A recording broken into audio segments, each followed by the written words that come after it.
أعزائي المشاهدين، وما زلنا على هامش الاحتفال النهارده ومع منسقة عام الحفل. نتعرف بحضرتك. الأستاذة رباب أحمد فودة، أمين المرأة بمستقبل حزب مستقبل وطن أمانة ديكرنس، وأمينة المرأة في جبهة فساد أمانة ديكرنس، وأمينة المرأة في اتحاد شباب الريف أمانة ديكرنس. النهارده في الاحتفالية اللي احنا حضرناها مع حضرتك، ايه الأهداف اللي بتقوم عليها الندوة اللي انت عملتها؟ والله التواصل مع المرأة في جميع المجالات، سواء الأم المرأة المعيلة أو ربة المنزل أو الطالبات. طبعا احنا بدأنا نحس ان دور المرأة بدأ يتهمش كتير في حاجات كتير، مش بتهمش خالص. طبعا ان العرف والدين والدستور أشاد بحق المرأة، فيجب علينا احنا نطبق منظومة صح. المرأة موجودة قائدة، شاعرة، ربة منزل، موجودة في كل القيادات. فيجب علينا الجهات الحكومية أو الجهات المعنية تساعدنا على أن المرأة إزاي تكون قائدة وقائدة ناجحة. أولا بتكون قائدة في بيتها، لو ربت تربية نشء صح فعلا كل الأجيال اللي جاية هتكون أجيال صح، واهدافها هتكون اهدافها واحده. الهدف من كده ان احنا عملنا الندوه دي خاصه في اكاديميه السادات للعلوم الاداريه، لان اكاديميه السادات بدانا بنحظى بمعلومات زعلتنا جدا ان دور الاكاديميه ما عادش واضح قوي، مع العلم ان دورها فعال. والاكاديميه اسمها اكاديميه السادات للعلوم الاداريه، وطبعا كل الدوله قايمه على الاداره، والاداره دي فن.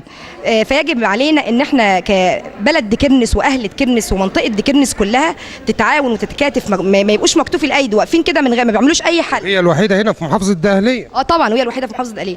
فمكان زي ده والحفله اتعملت فيه والمدرج الجميل ودخول الاكاديميه والاستقبال الرائع، فليه بلدنا ما توقفش عشان المكان ده هيقف واحنا مش عاوزينه يقف.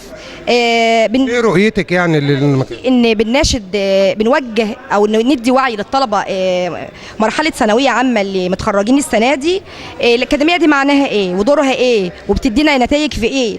انما يبقى بلدي فيها صرح كبير زي ده ومش موجود ومش ملموس، احنا يعني بصراحه انا حزينه جدا جدا على الوضع ده. بالنسبة لحضرتك لدور المرأة في الوقت الحالي اللي احنا فيه، هل حقها مهضوم؟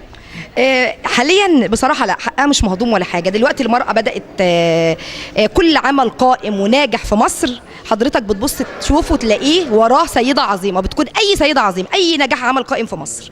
لذلك احنا النهاردة دايما معاكي، ودايما معاكي في أي لقاءات انت بتعمليها وأي شغل انت بتعمليه، ودايما طبعا الشغل بيطلع ناجح لأنك سيدة ناجحة.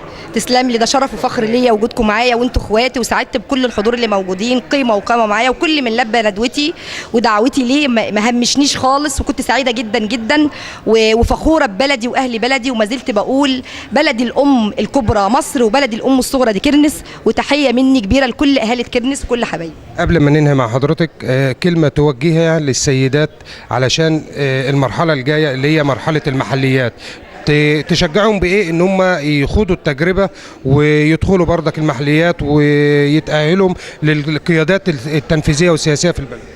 طبعا انا بقول لهم لازم يفكروا التفكير بقى، يكون الوعي الراقي بتاع السيدات ازاي هيكونوا قائدات صح، ازاي ويقدروا ان دورهم يكون دور فعال، سواء في صحه، سواء في تعليم، سواء في اي مجال من المجالات.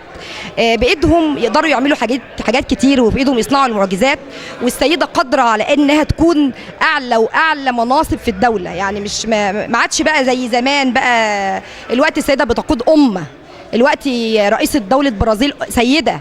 الوقت احنا لازم نتبع الموضوع ده. الانتخابات لازم تكون انتخابات كل واحدة تسعى للنزول للانتخابات، عايزة ترشح نفسها على أساس هدفها حبها لبلدها، نفسها تعمل حاجة لبلدها. وإن شاء الله نتمنى مستقبل كبير للبلد، وبوجود برضو فخر وأعظم سيدات في ديكرنس إن شاء الله. بنشكر حضرتك يا أستاذة رباب، وإن شاء الله لنا لقاءات تانية في ندوات تانية من حضرتك ودعوات منك إن شاء الله بأمر الله. فرصة سعيدة، شكرا.